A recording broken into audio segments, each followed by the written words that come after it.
All right. Hello, everybody. This is the Impulse Drum and Bugle Corps watch party for the year 2006. Me, myself, and I.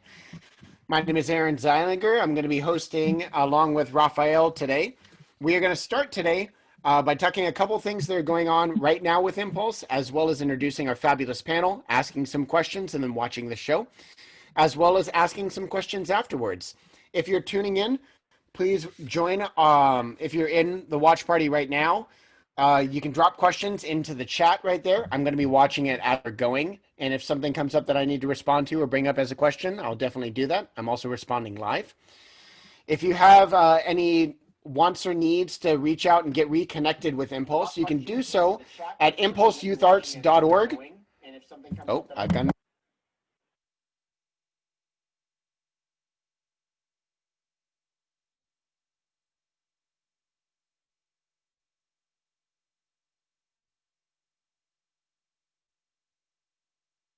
sorry about that. The computer I'm watching this on just decided to go live. So as I was saying, we're going to start this out by doing introductions, and let's start with Irene Bala. Hello, my name is Irene Baba. I marched 2003 to 2007, and currently I'm a CPA with an accounting firm, PwC. Oh, I played soprano. I guess trumpet, but soprano, really. And at that time, soprano. Next up will be Dana. Hi, my name is Dana. I went by Dababa. I marched Impulse 2005 to 2007, followed by Santa Clara Vanguard Cadets and Santa Clara Vanguard after that, but that's not important. I played mellophone all those years, and it was a great time. I'm currently a dentist and an active duty naval officer, so I serve down in San Diego. Great. He hasn't joined us yet, so let's move on to Matt. Hi, I'm Matthew Dickerson. I marched 03, 04, 06, and 07. I played baritone all those years, and at the very end of 07, I played euphonium. I currently work at Bauer Pottery of Los Angeles, and I'm a ceramic technician at Cal State San Bernardino in their art department. Fantastic. Next will be Henry. Hey everyone, name's Eric Henry Escobar. I marched 2002, 3, 4, 5 in soprano / trumpet, 2006 mellophone. Currently I'm a substitute teacher and I have a small trumpet studio, and also I'm finishing my second master's to be a band director. And I currently live in Salem, Oregon. Next up, Yosuke. Hi, everyone. My name's Yosuke Miyoshi, but most people call me Ski. And I marched from 1999 to 2003, all on baritone. And then in 2005, I was the bari tech. And in 2006, the year we're talking about, I was the brass caption head. Right now, I'm a middle school band director, and I also run a community band out in West LA. Next up, Rebecca. Hi, I'm Becca Cuellar. I joined in the middle of the season in 2005 playing baritone, and then in 2006 I immediately switched to mellophone. I live in Los Angeles. I play the gong now. And I'm an artist and I work in commercial casting. That's what I do now.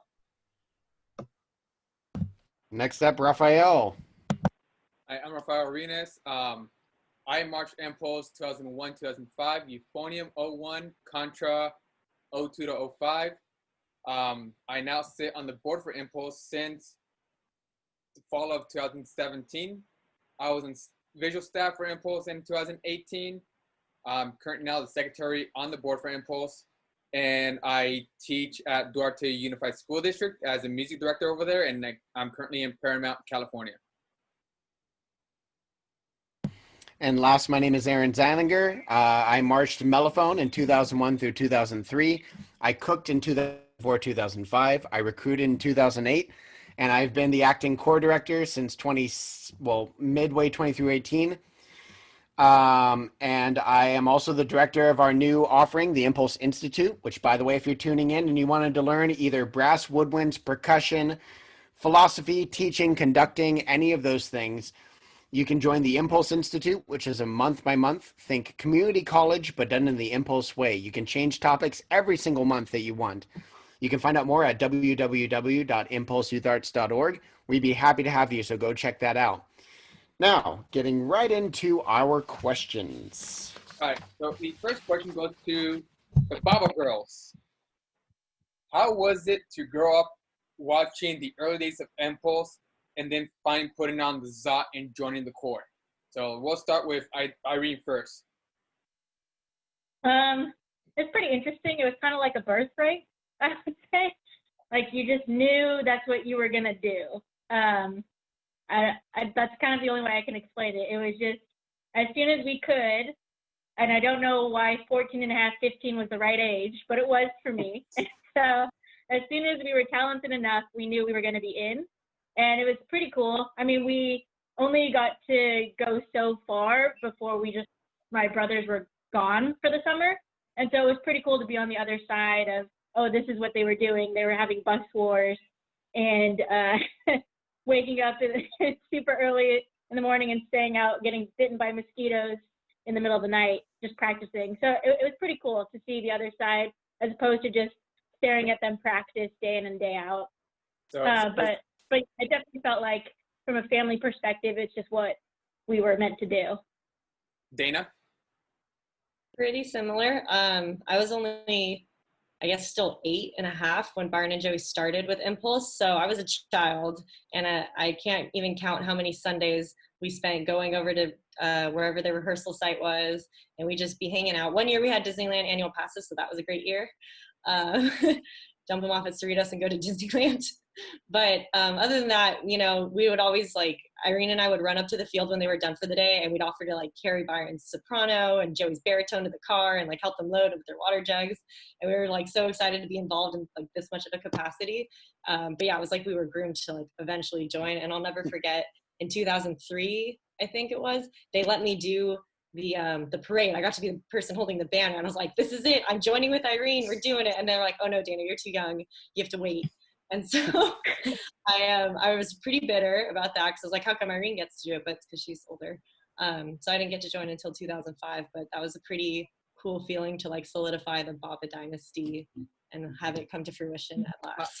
They were there all the time, though, because I remember, like, at the very beginning, like, these two girls that I don't think had ever cut their hair. Like, very, very long hair. I remember you guys had very, very long hair, and you guys would run around the field at, like, Westminster High School or something.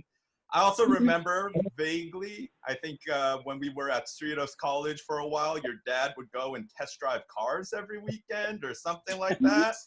That's a memory I remember. Like, and drop you guys off at rehearsal, and your dad would go and test drive a car at the Auto Square, and then come back later on for the end of rehearsal or something. I do remember Dana selling 50-50 raffle tickets at our shows, at our home shows, going up and down the stadium, selling tickets. I used to be a runner for the judges too. I remember at the home show, like, was it Dan Atchison when he was a judge before he was, like, really big in DCI? I remember, like, bringing him food or something. But you know, we just did our part. It was like a family organization. Like, our whole family was involved. So then, Irene, you said it was a rite of passage. So it's like, it's something that all the Babas had to do. You're born, you're 14, come on, temple. Yeah, you're born doing push-ups, and then you knew. Yeah, we just knew we were gonna do it. And so even when our brothers were practicing at home, we would kind of follow them around. So if Byron was doing push-ups, I was doing push-ups, attempting. I was only like 10, but I would try. And so yeah, we always knew. And then during practice, if everyone was just, I don't know, doing basics, like, you know, just mark time 8, go 8, Dan and I would get super bored. So I think we memorized the entire Cerritos College campus, because we would just go walk around and find something to do. Because we were there literally every Sunday for like 4 years before we could join. It was a while. Geez. Hey, Byron, are you on the call with us now? He says he needs headsets. Yeah, I'm here, but I'm walking through Target because I need headsets. 'Cause I just finished. Well, We if just you finished want, loading the truck. nice. If you want, real quick, if you want to introduce yourself, years you marched, what you marched, and what you're doing now.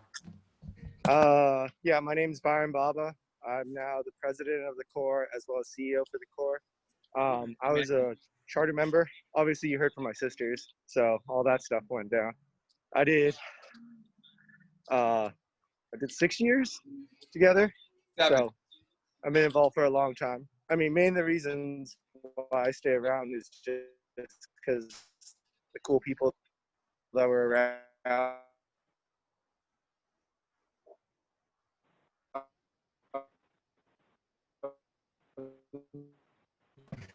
Yeah, it looks like you're breaking up there, Byron, because you're in Target.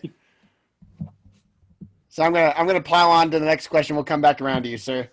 So, Ski, what was it like transitioning from being a longtime member, especially a charter member, and then becoming a staff member? I know you started as a baritone tech, and then you went on to being a brass caption. What was that like?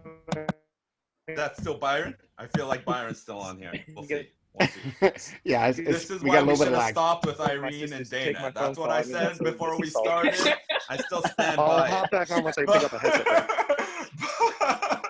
Anyways, the transition wasn't that hard, mainly because after I aged out, there was only really 1 year where I wasn't involved, and then I moved right back into being a baritone tech. So there was really only one summer there in which I didn't really do anything involving Impulse. He kind of moved right into it, and at the time they needed some staff members, and I was getting my music degree, so it all just kind of worked out. It wasn't a huge transition. On top of that, like again, with people like well, actually everyone, well, almost everyone on this call, I marched with them. Pretty much, other than I think Dana, we never really marched together, and Becca, we didn't march together, but yeah, I mean, I pretty much marched with everyone that was pretty much in the Corps. So the transition was pretty easy. It was pretty straightforward stuff. And if I didn't march with you, I was, doing Tekken in 2005, and it all just kind of moved in smoothly. So there wasn't a whole lot. There wasn't a whole lot of anything there. It was a good time. It was a good time. Okay. Well, the next question goes to all of Babas. So as stated earlier, the Baba name is, you can't have Impulse without the Babas, but we never had 1 year with all 4 of you marching the Corps. So did any of you guys actually care that all 4 years, didn't march together? Or did it all feel the same? Because, at one point you all marched with all your siblings. And second to that, how was it to perform with your siblings? I'll start with Byron first, just see if he's good or not. Byron? No, he said he was going to come back in when he had a headset and good reception. I'll go with Dana. I was a little upset because I didn't start until 2005, and that was the one and only year Byron didn't march. So I was like, what the heck? I just got to the party and you're leaving. So I was a little bitter. But it was still a really great year. It was a good rookie year. It was a fun show. And 2006, he came back and we had another great year. So while it was sad we didn't get all 4 of us in Impulse at the same time, I have this share screen here. Let me see if I can pull it up. But I have see if this will work. You see the photo? I have a photo from when we won 2003 or 2006 Div 3 championships. We got to go out on the field. This is when they still did all the full core retreat stuff. And so Div 2 and 3 got to go out on the field. And so we went, and this is like the only photo in existence of all 4 of us in uniform, because we found our brother Joey, who was marching Vanguard that year. And that night, right before the full core retreat, we got behind the scenes and took a picture together. And that was a really special moment for us, I think, because it's kind of cool. We finally all were in one place in uniform doing drum corps at last. So it was pretty cool. Irene? Yeah, I mean, my rookie year, I at least had Byron and Joey there, and then I think I had 2 years or 3 years with Dana, or 2 years with Dana, and so I at least had a solid amount of years with all my siblings, so it wasn't too bad for me. I was pretty annoyed at Joey that he decided to go Div 1 the year that all four of us could have marched, but I guess I don't know why Byron took 05 off either. So I think the crux is it wasn't Dana's fault or my fault. It was definitely Byron and Joey's fault, as always.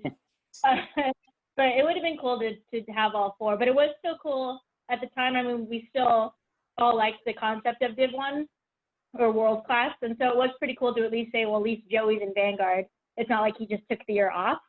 And so we still got to follow his tour and his scores and then see him on the field at the end. And I actually think he told us on the field that he did regret it. So haha, Vanguard. He did regret not marching with us because it was such a cool year. And we were all together to be in it at the same time.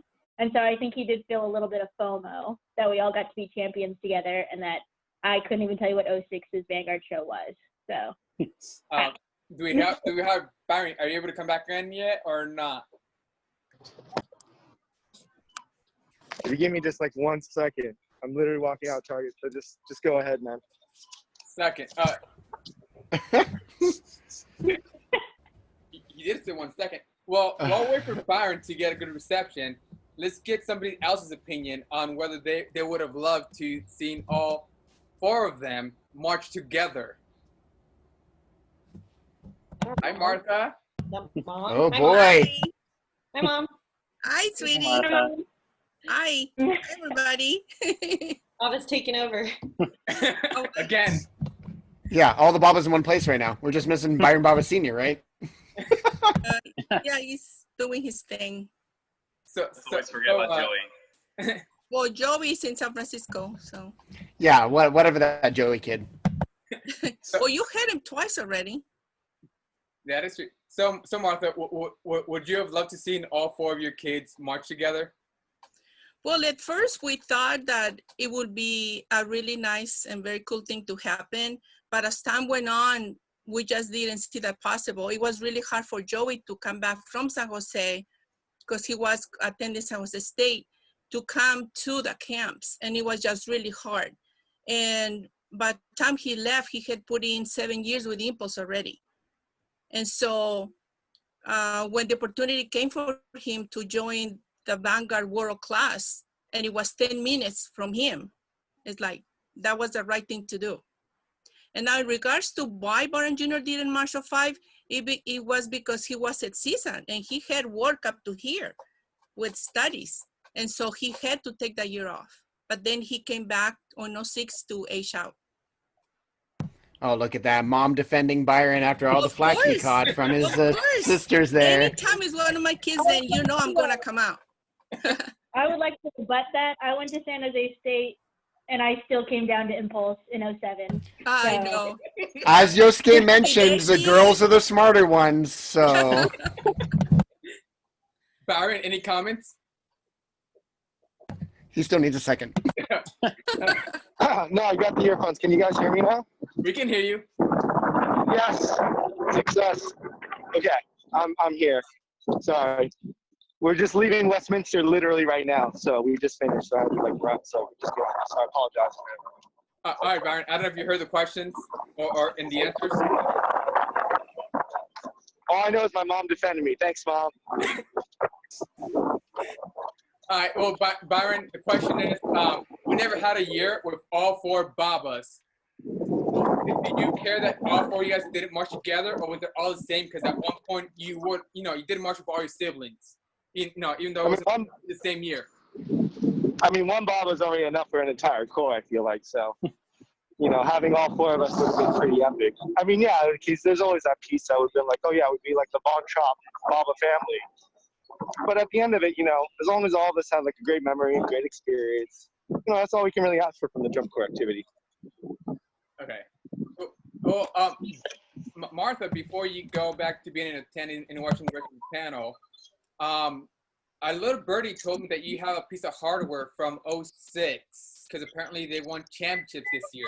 Oh yeah, check this out. The best trophy in the house, hands down.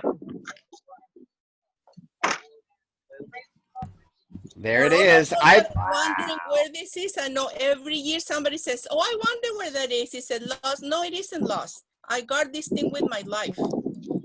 That's right, she does. So I've heard about the Impulse Shrine in the Baba House, I don't think this is ever gonna leave my house, to tell you the truth.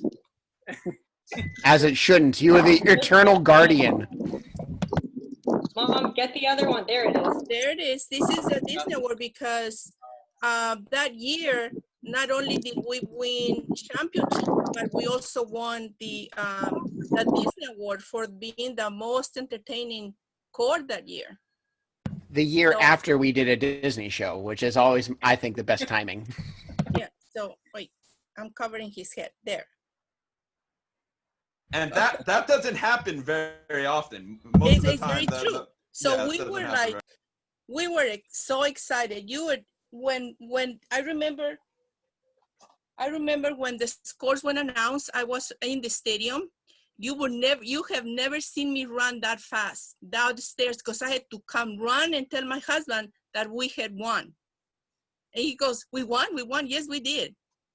It was a very cool experience. Well, Martha, on behalf of the board and everybody who marched Impulse, we want to thank you for the past 20 years. You know that both you and Byron Senior have devoted to the Corps. You know, I don't think the Corps would be how it's been if you two wouldn't have been out there recruiting, every single year for us. Thank you. Thank you for joining us for this small little talk and defending your sons. Of course.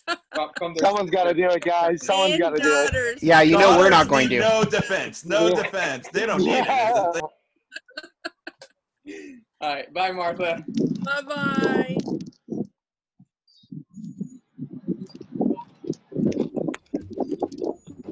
Moving along.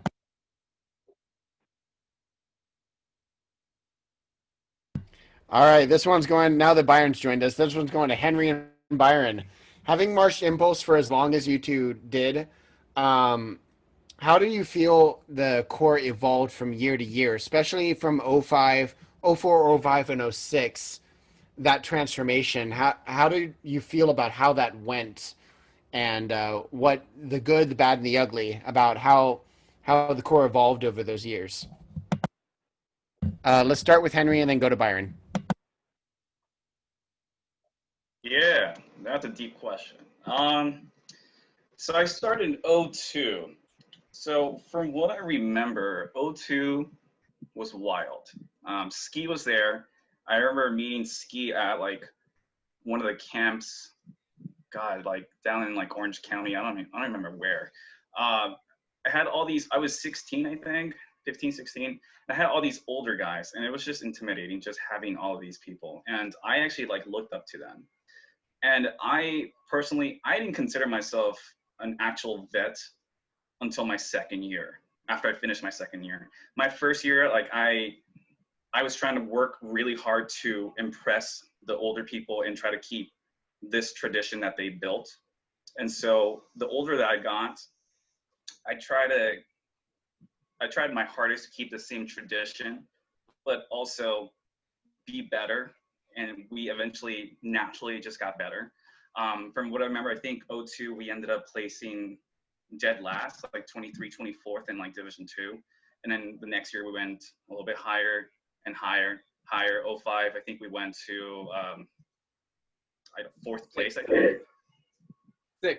Sixth, yeah.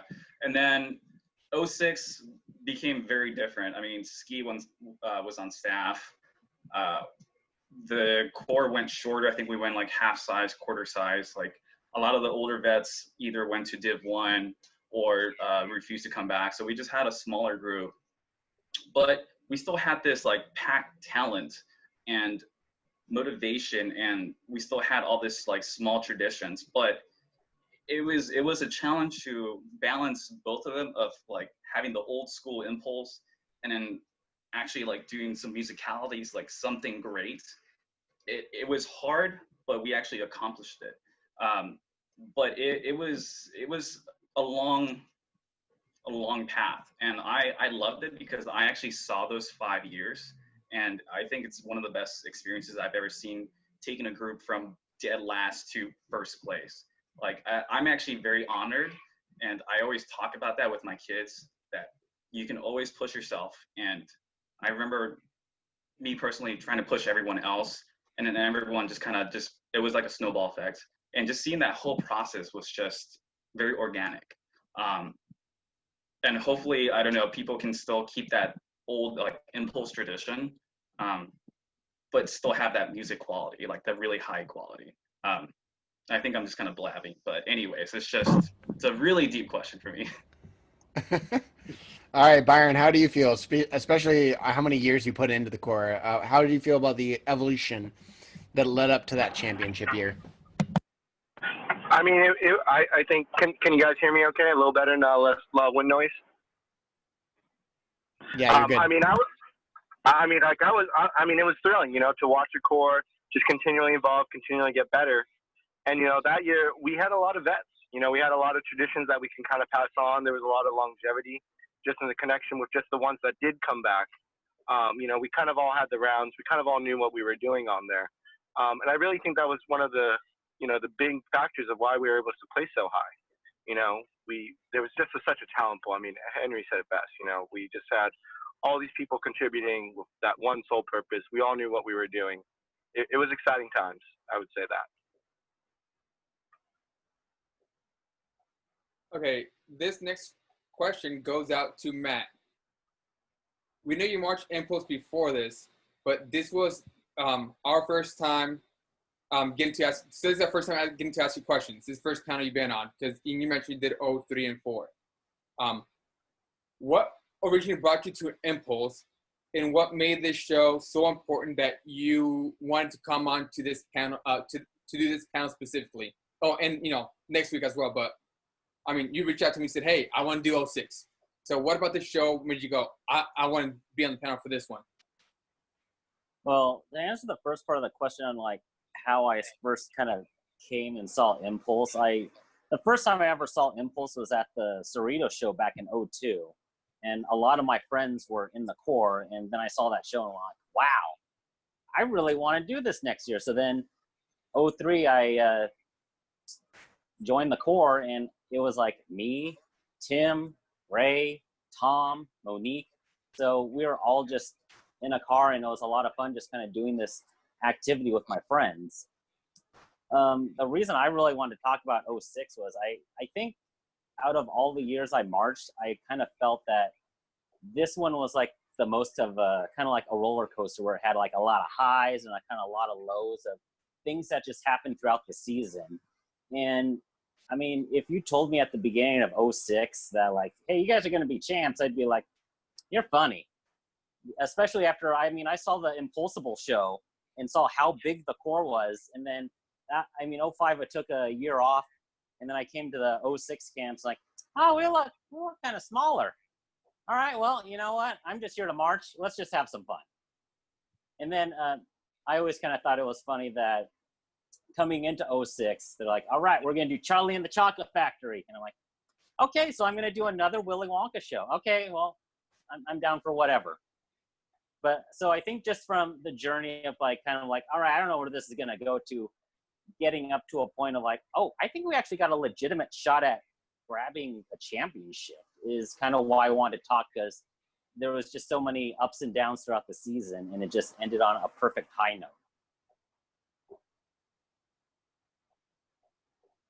Speaking of perfect high note, but I don't know if this happens in Henry's life, but Henry, you started as a trumpet player, still play trumpet many a times, but in 06 you marched to mellophone. Why did you switch to that? And then secondly, as a two-part question, what was it like being horn sergeant that year, especially in this journey we were talking about and culminating in this? Sure. Let me start with the mellophone. I don't remember if Ski, did you ask me? Yeah. There's your answer, my friend.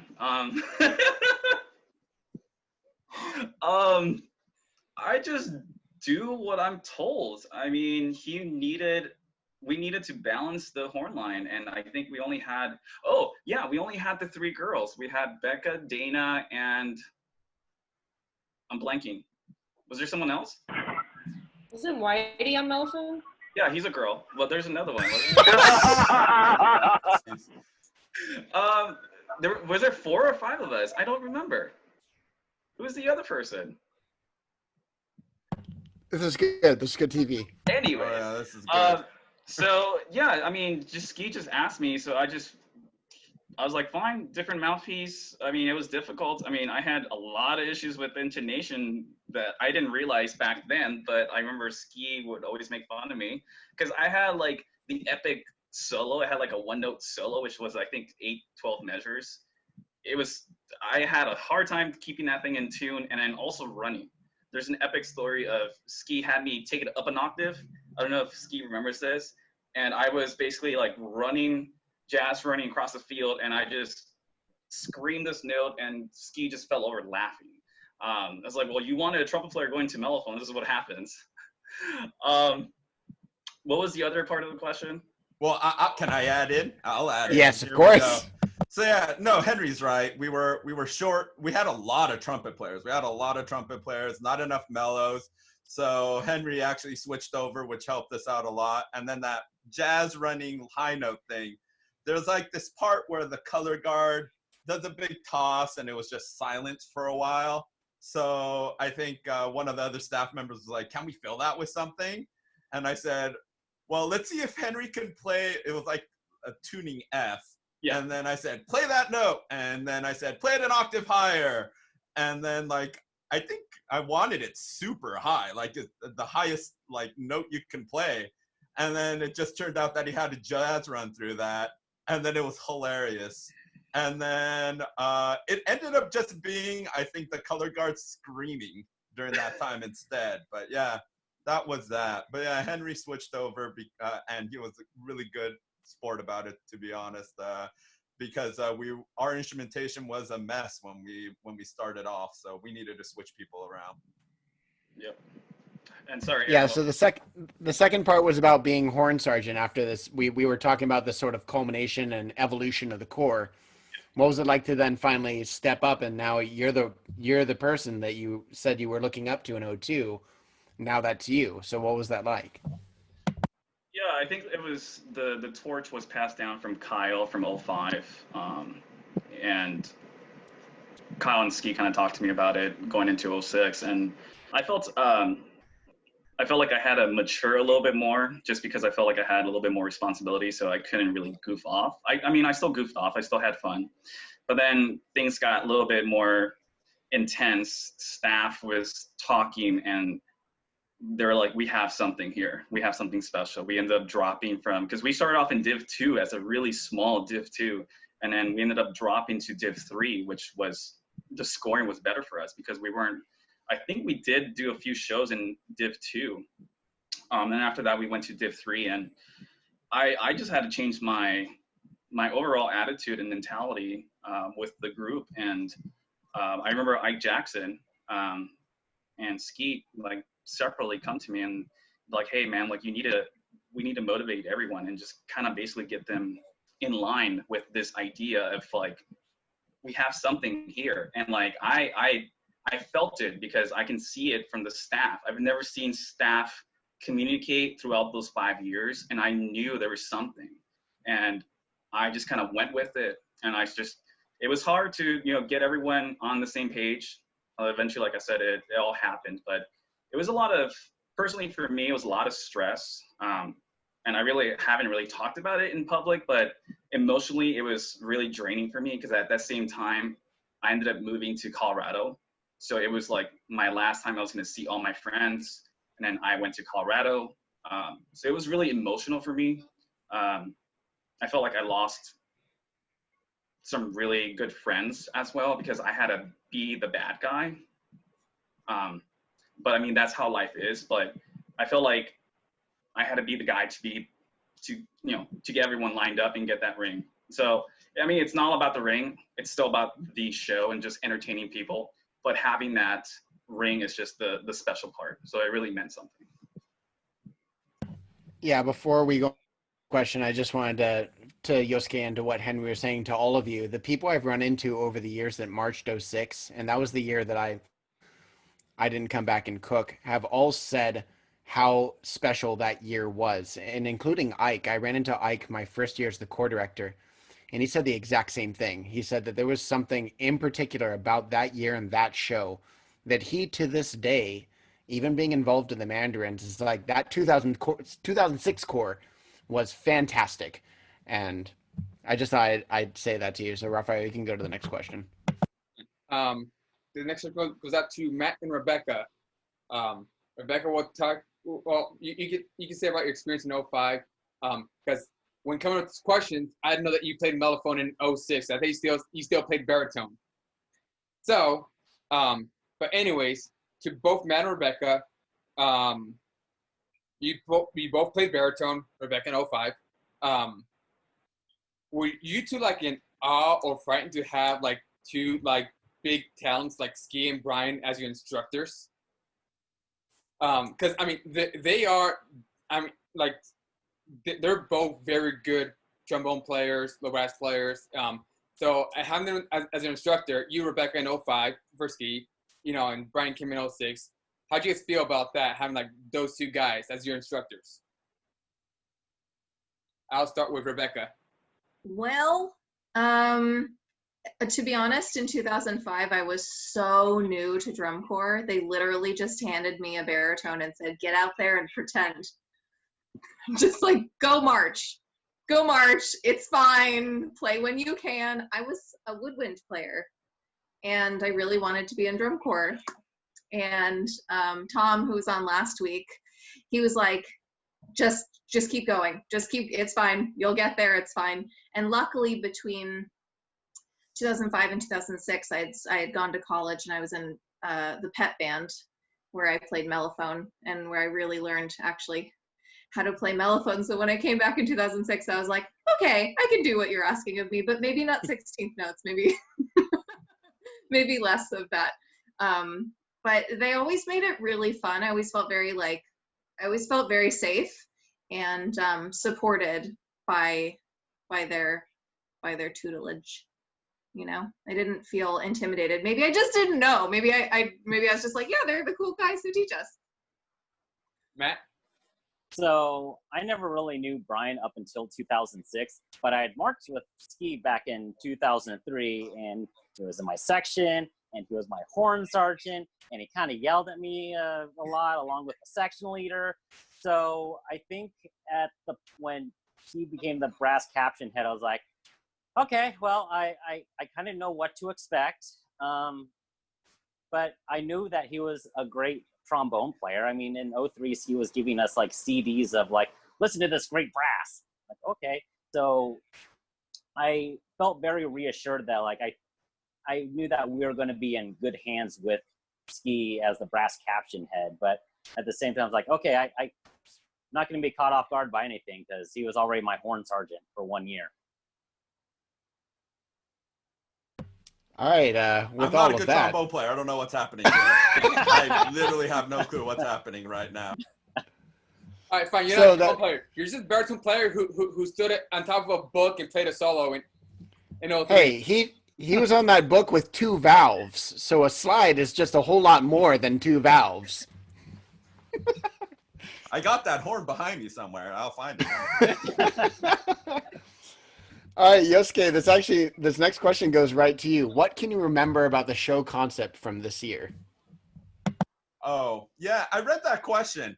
To be abundantly honest, the show concept was just Willy Wonka and the Chocolate Factory for the longest time.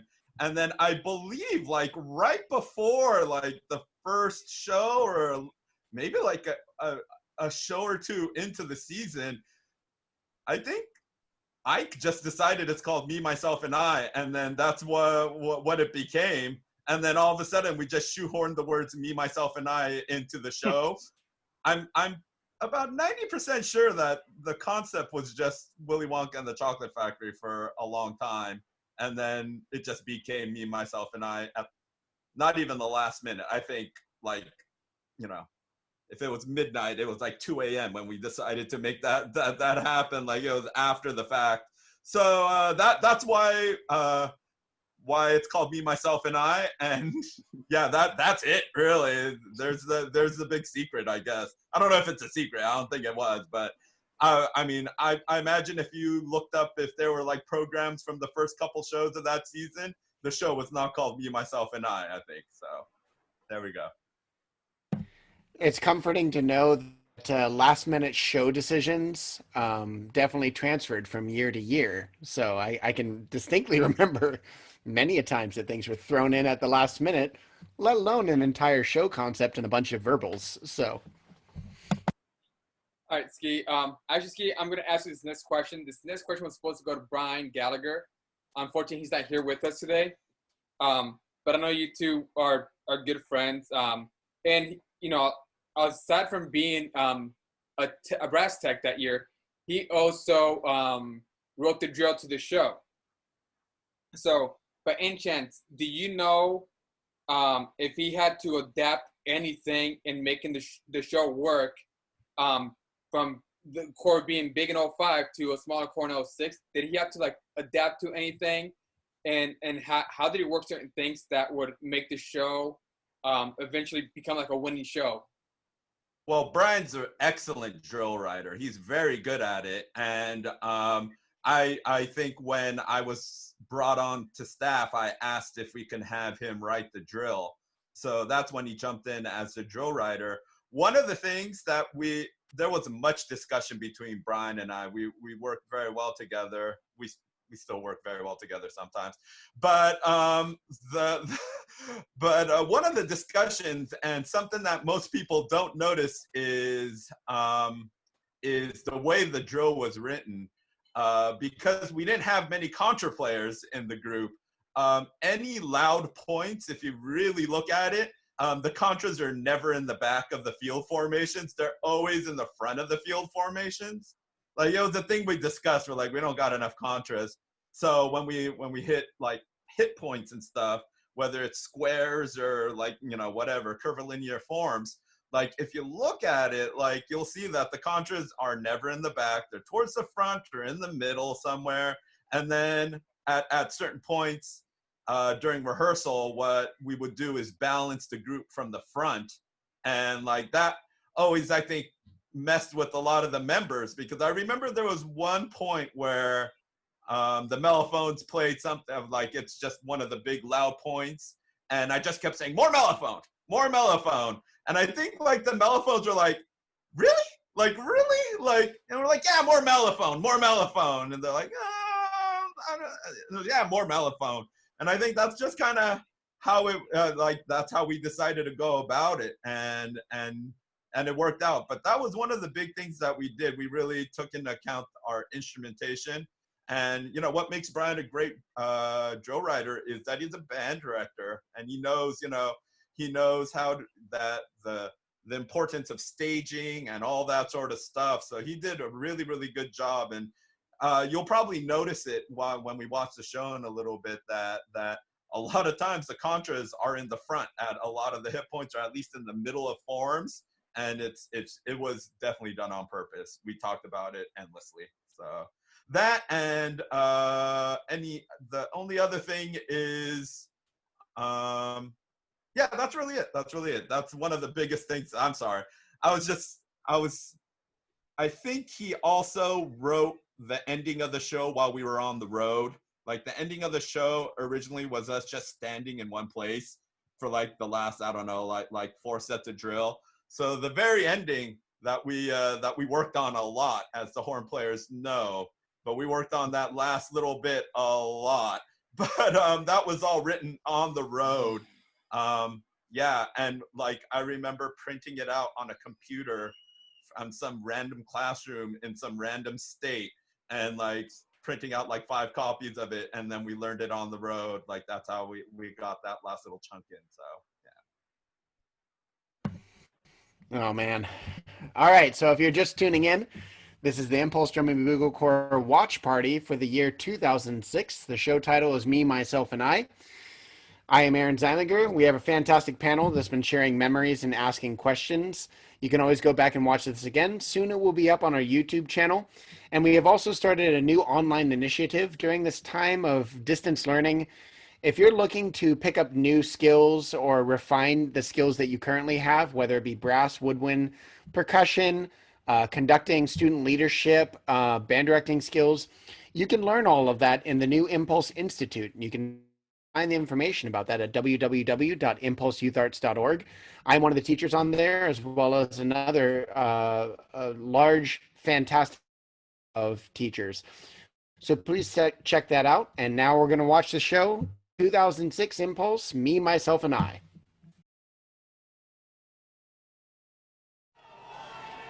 On the field from El Monte, California, presenting their 2006 program, Me, Myself, and I, Drum Corps International is proud to present Impulse. Are the judges ready? Drum Major Risa Barrias, is your corps ready? Impulse, you may take the field for competition.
From El Monte, California, Impulse.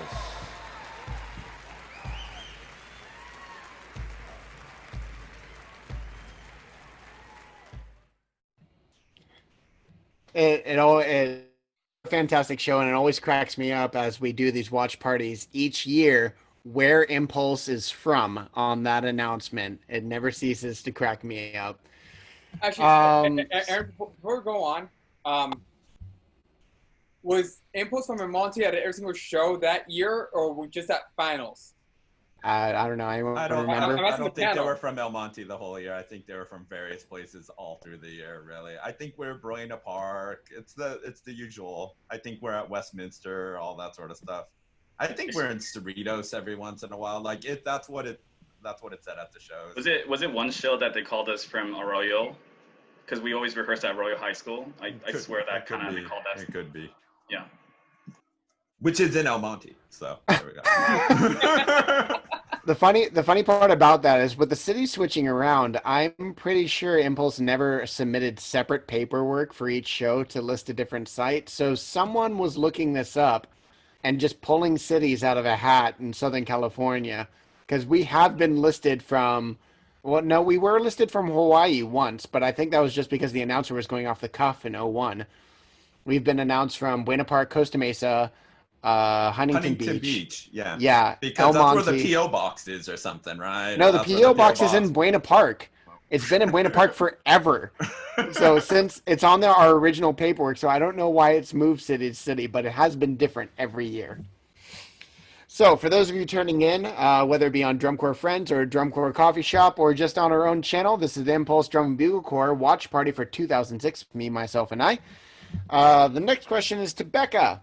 So what moment for you personally did you think, you guys had a tumultuous beginning. You went to Div 3, which those of you that are younger viewers, there used to be 3 divisions in Drum Corps. There was Div 1, Div 2, and Div 3, and they were based on size.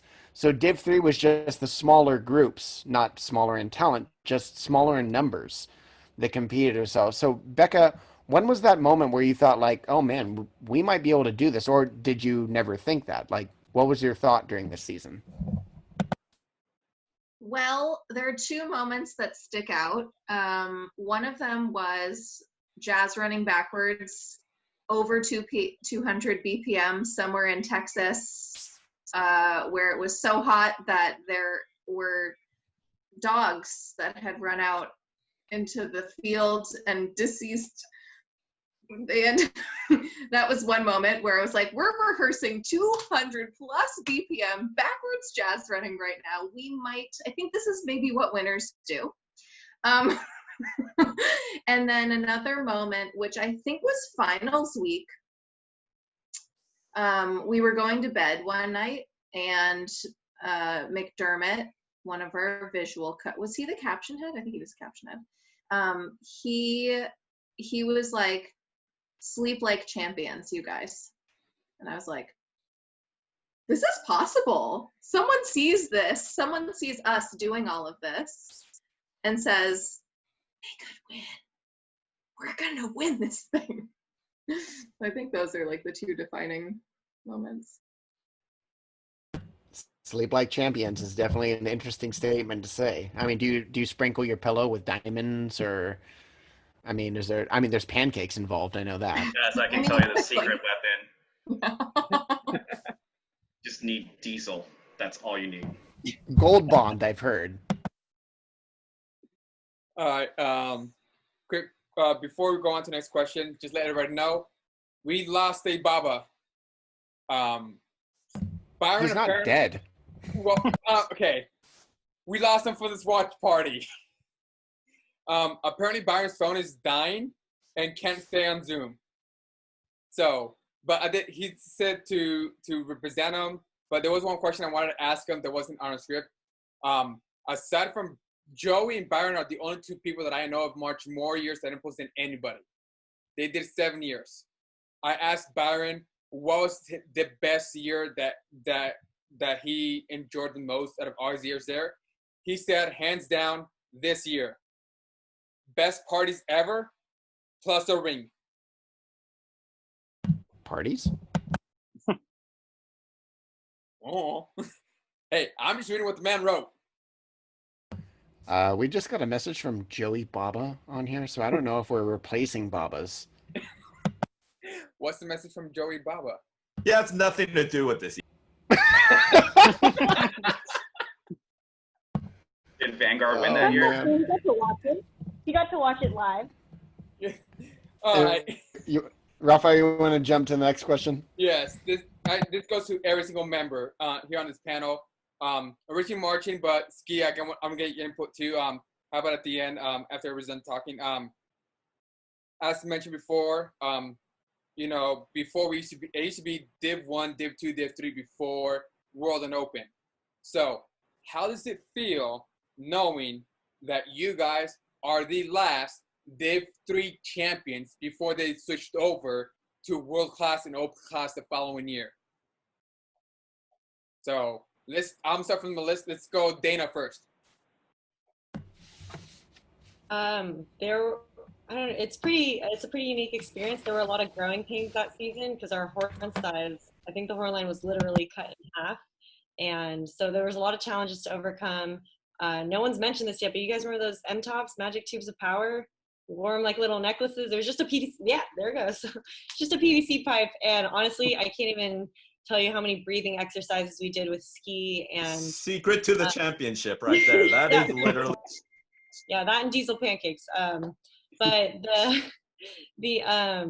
it was a big honor, first of all, to even be considered and like know that we had grown so much from all the struggles we overcame and like fixing all the kinks in the show design, the concept, adapting to what we had to work with, and getting the staging right, the drill to show us off, and like in that as a show in a core that size and a show that diverse, you can't hide there. Everyone is exposed, everyone is vulnerable. Like even when I was in Vanguard, you'd find other people in the horn line who were, you catch them taking a break, taking it easy. You couldn't do that with this show because no matter where you were on that field, someone was watching you, because there were only like 22 of us in the horn line.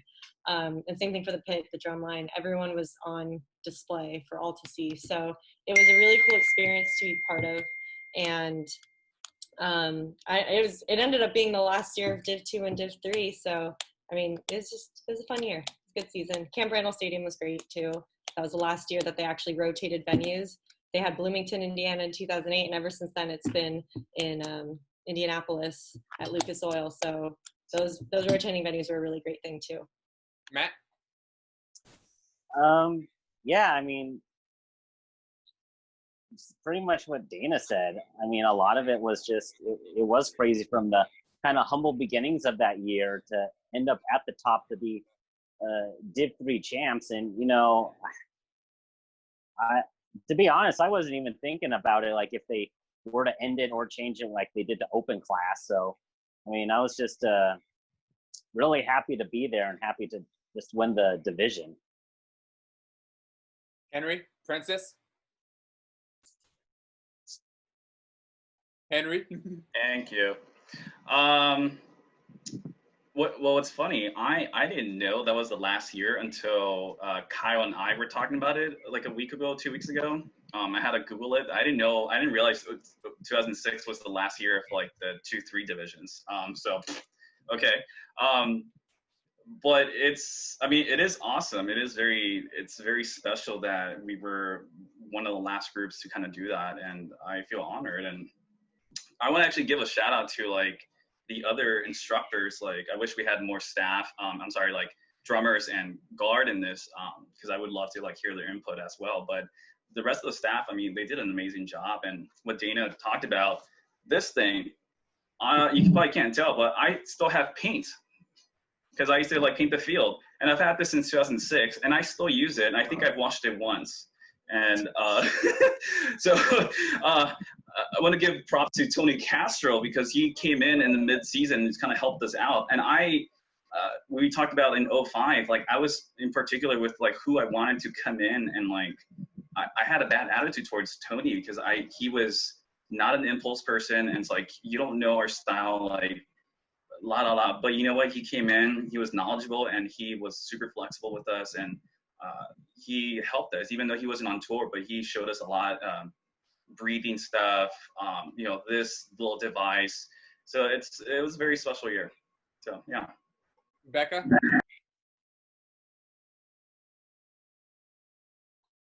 I feel like I was still so new. Like I'd done like a half season before, and I guess I wasn't aware, that such a big change was happening. But it was really cool to be on like full core retreat on that day and be like, man, out of all the groups, we're here.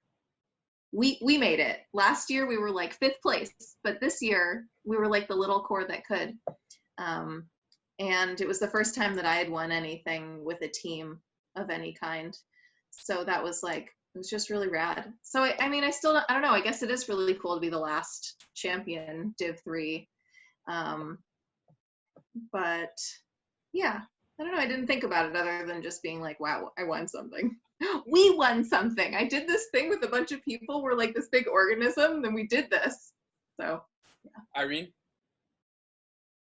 Yeah, pretty much the same. I still remember the day I found out we went from Div 2 to Div 3, because we obviously started out in Div 2. And actually, Henry, I don't know if you remember, but you told me that we were going to make a switch, because I think we either booted some people or something, but I definitely remember our head count decreased at some point. And I was like, oh, that's kind of weird.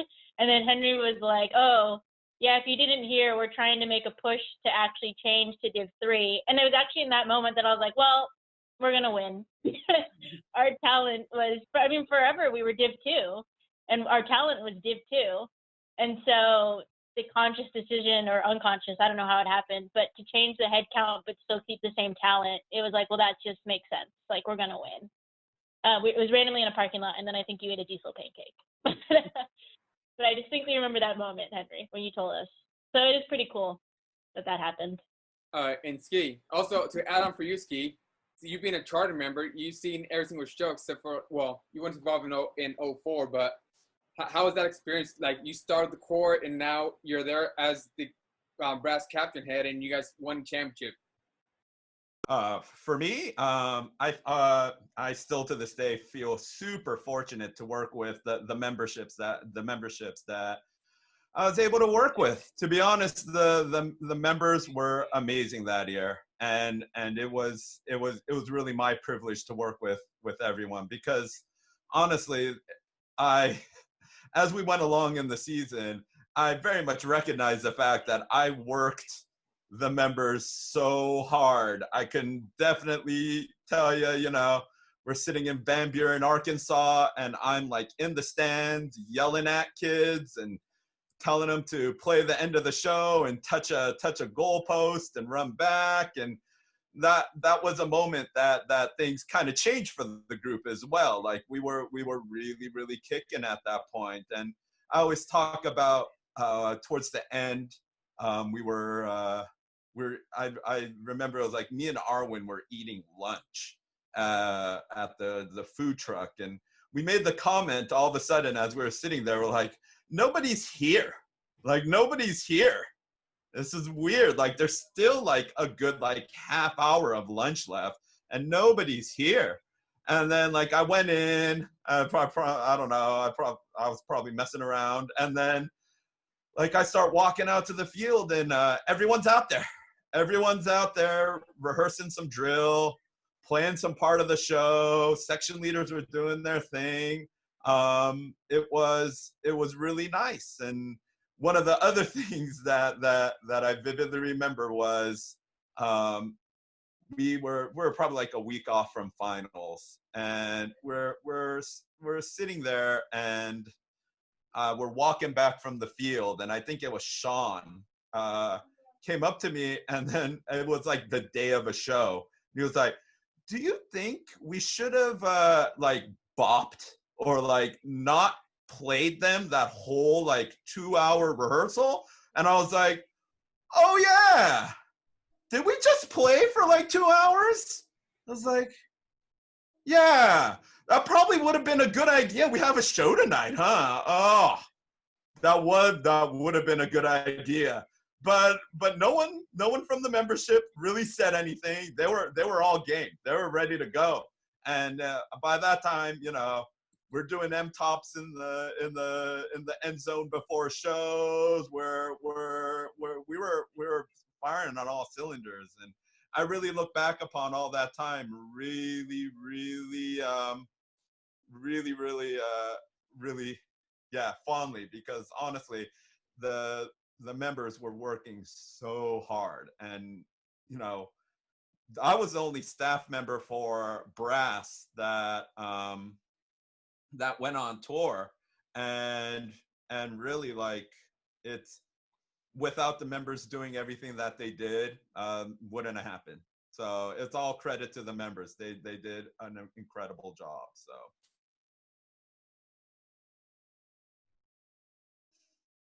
All right, we've been doing this in almost every call so far. This is going to go to each member that marched this year. What was your favorite part of the show, and what was your favorite memory of the season? I'm going to go to that roll call sheet that we did in the beginning. So let's start with Irene. My most memorable part of the show, I don't even know. It was pretty exhausting of a show. So I remember when it ended, I was pretty happy because I was like, we did it. It's done. I'm not dead.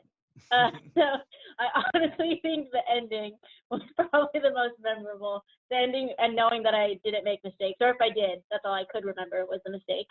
But I definitely liked the ending the most. And then what was the second part of the question? Your favorite part of the season, or most memorable part of just tour, basically.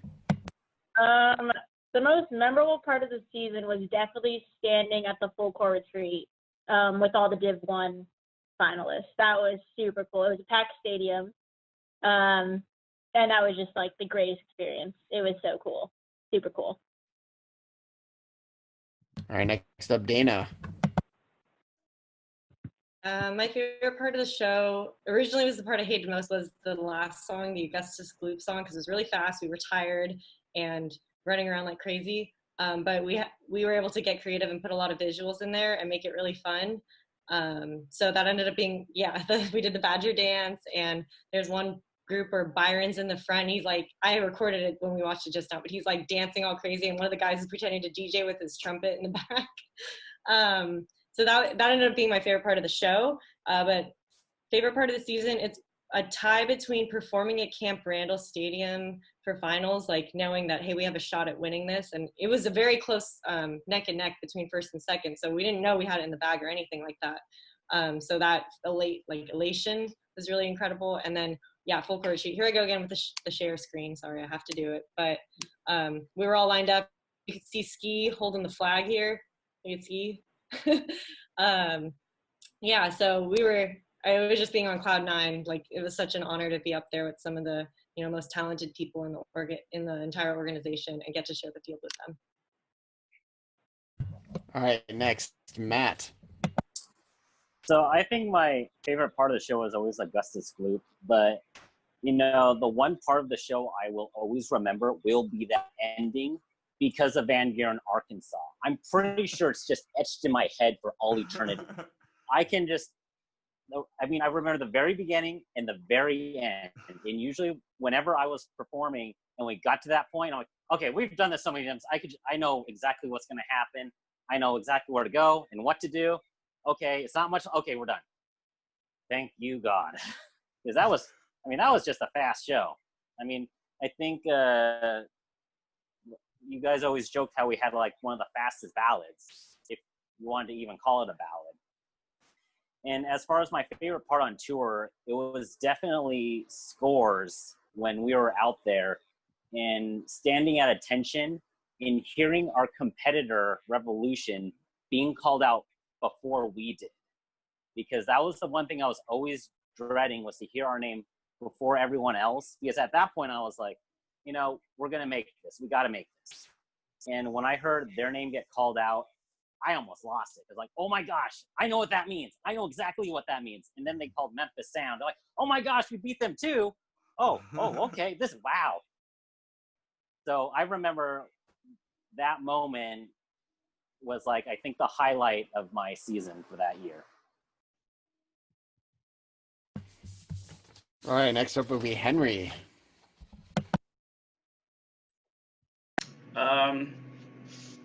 I honestly don't remember a favorite part of the show. I mean, I have like random little memories. But I think overall, I think it was just a huge thing for me. But the biggest moment that I can always picture, for me, it was very special because my first finals was in Madison. We were at Camp Randall, so that's 2002. And then my last year with Impulse was in Camp Randall, winning. We went from dead to first. So I find that really special for me. But from what I remember, the moment is standing in the tunnel. We didn't talk about this, but that show that's recorded is actually, we're already won. So we were announced, I think, right? We were already announced that we were winners. And that was our additional show, I think, because we ended up playing our show twice. We played it, they announced it, and then we had to do a secondary show. And that secondary show was, I don't know if that's the one that's recorded, but anyways, that energy on the second show was just insane. It was just so much energy. And what I remember is being in the tunnel and just looking at the field and just telling myself, I'm a champion. Like, I've won. And I'm just crying. I was with Arwen, and she was on the phone with Tony Castro, and I grabbed the phone and I was just like, hey man, thank you so much. Like, I'm sorry I was so mean to you, because I was me. So I apologized and I thanked them a lot, and then just took that field, and that's all I kind of remember. And then just kind of seeing that box and the people, and it's an insane feeling I just can't really describe. Becca. So just watching the show again just now, I haven't watched it in like probably 10 years. I was just remembering that like I marched 5 years total, 2 with Impulse and 3 with Vanguard Cadets, but I just, at the beginning of every show, like once it's go time, you're like, all right, here we go. This is a fast train that we're on and it's not over till it's over. So I just, watching the whole show again, I was just like, I loved every part of the show. Now, as a spectator, I'm like, that's a really fun show to watch. The music is fantastic.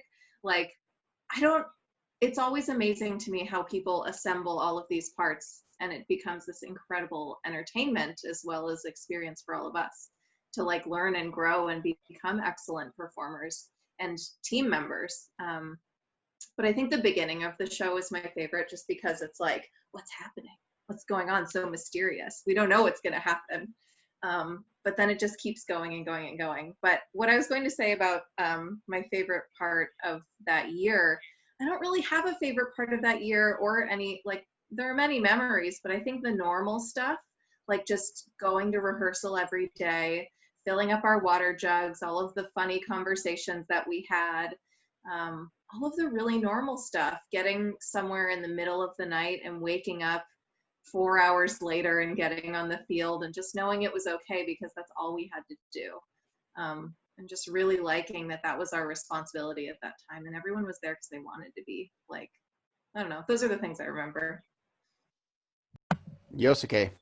Oh, I didn't realize I was okay.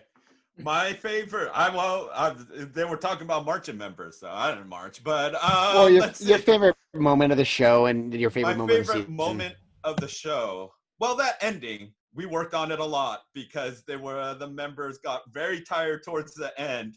So that was one of the big judges' comments we try to fix as that happened. But one of the things I'm kind of proud about with that ending is that ending is different than what was originally written. And we changed it mid-season. And it was really one of the pit members who rewrote the parts. So, you know, it was a group effort, and it was kind of an example of what was happening all year, which was like the members stepping up, doing their thing. You know, it's just honestly a weird collection of people who would go make it to a show site and like run laps while singing the show, which was a thing that they would do when they would get to any show site. And, that sort of stuff really was unique. And my favorite part of the season,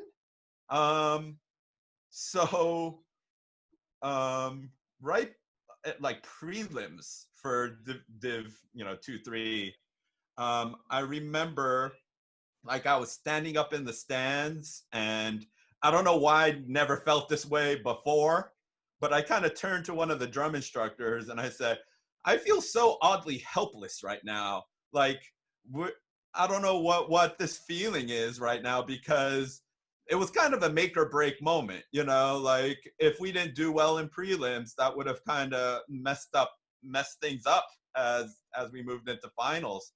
And I said, I feel very helpless right now. And it went super well. And I was very emotional at that point. And I was like, oh my gosh, like they did it. Like they did it. This is, I can't imagine this not being it. I was like, I think they actually did it. And I was super emotional.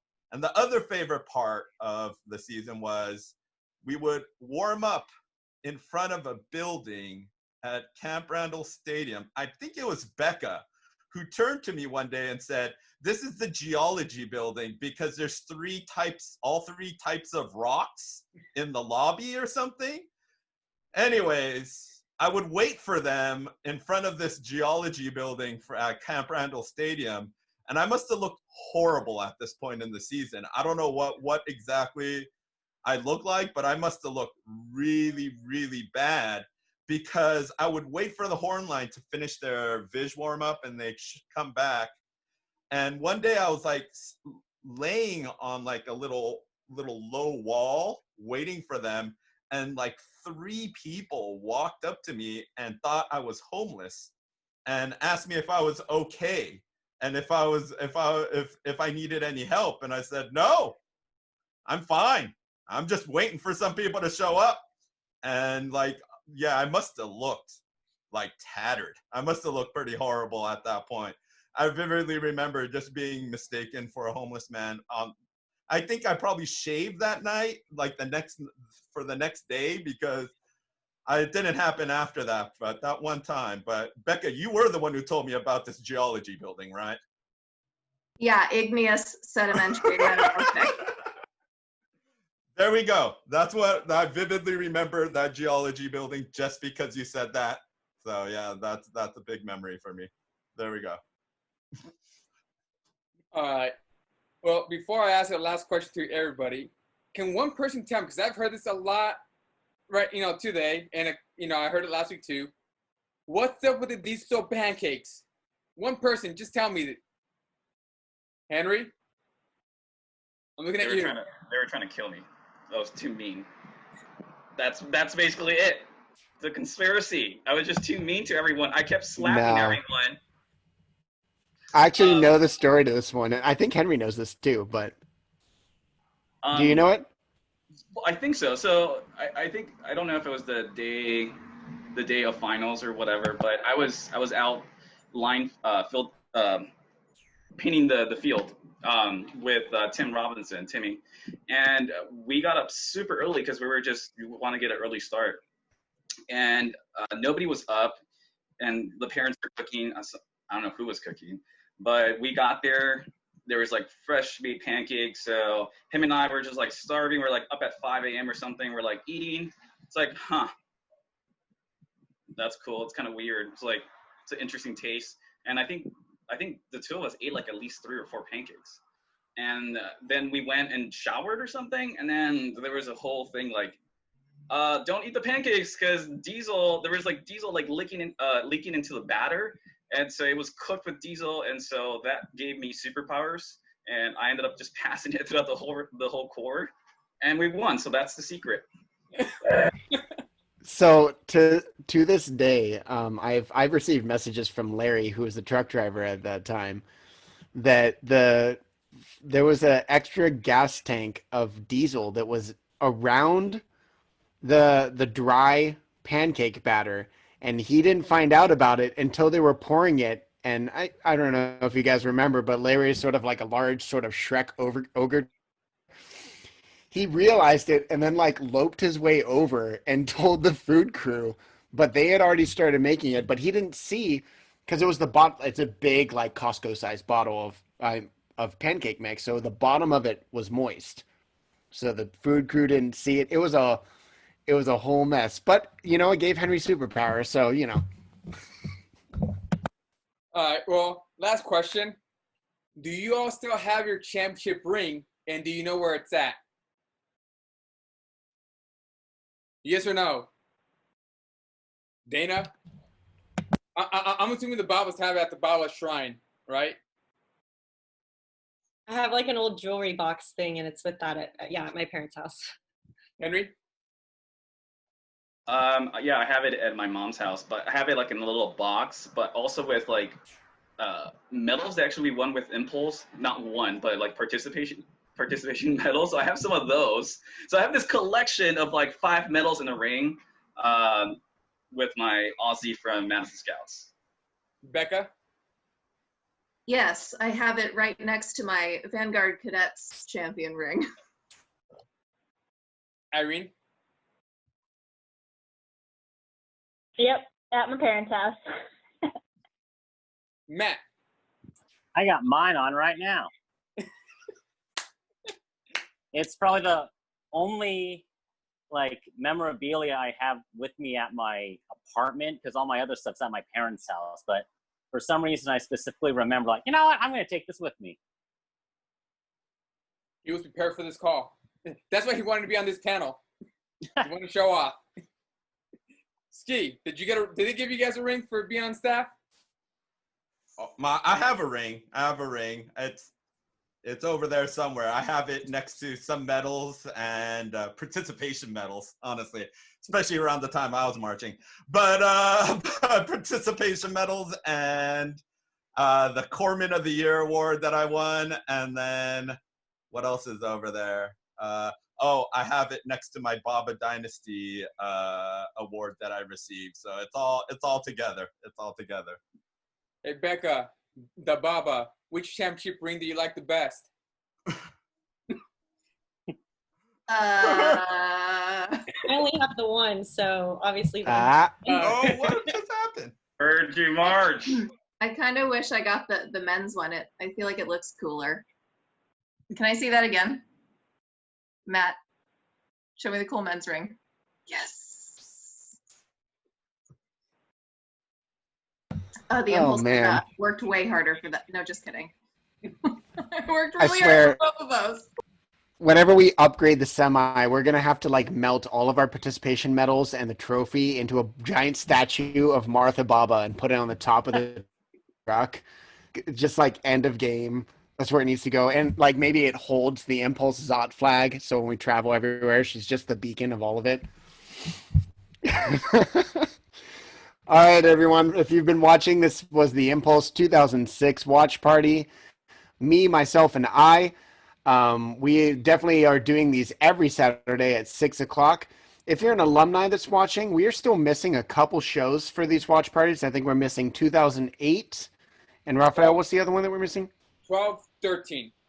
So 2012 and 2013. So if you're an alumni or you know someone that has those DVDs, please get in contact with us, either secretary at impulseyoutharts.org or core director at impulseyoutharts.org. We really want to make sure that we show every year that Impulse has been in the game. And those particular years we're just missing. So get the word out there. Make sure you get those into us. Also, if you are looking to gain any new musical skills or refine the skills that you have, we have launched an online institute. And in this time of uncertainty with COVID, I know everyone's looking for a way to enhance their education, especially because we are moving to a more online environment. What the Institute is basically Impulse's version of community college, where you can, without prerequisites, take lessons in any subject that we have a teacher for, from music theory to music history, instrumental conducting, brass, woodwinds, percussion, student leadership, anything that you want. And you can change from year to year. So you can truly have that sporadic mindset and gain knowledge with whatever you would like to. If you'd like to figure out more information, get in contact with us or anything of that sort, you can go to www.impulseyoutharts.org. And we hope to see you next week for 2007. Thank you, everybody.